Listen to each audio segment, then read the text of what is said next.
ጤና ይስጥልኝ ክቡራትና ክቡራን ተመልካቾቻችን የይሁዳውያንኛ የፋሲካ በዓል ትላንትና ምሽት ተጠቃሏል። በዛሬው ዕለት መላው የኦርቶዶክስ እምነት በተለይ ኢትዮጵያውያን ክርስትና እምነት ተከታዮች የፋሲካ በዓል እየተከበረ ነው። እንኳን አደረሳችሁ እንላለን። ልክ 2 ሰዓት ላይ እንገናኛለን። መልካም ሳምንት። በትላንትና ሁለት በተጠመደ ፈንጅ በሰሜን አዛ አንድ እስራኤላዊ ወታደር ተሰውቷል። ነፍስ ይማር። ትላንት ምሽት ጠቅላይ ሚኒስትር ቢንያሚን ኔታንያሁ ለህዝባቸው በቴሌቪዥን ባደረጉት ንግግር ፍጹም በሆነ ሁኔታ ሐማስን ካልደመሰስን ጦርነቱ አይቆምም ብለዋል።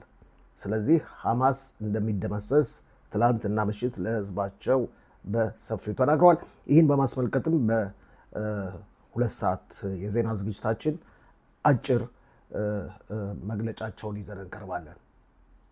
እንግዲህ ተጠባበቁን ተመልካቾቻችን። ልክ በ2 ሰዓት መልካም ሳምንት እመኝላችኋለሁ። መልካም የፋሲካ በዓል ለተመልካቾቻችን። ደህና ዋሉ።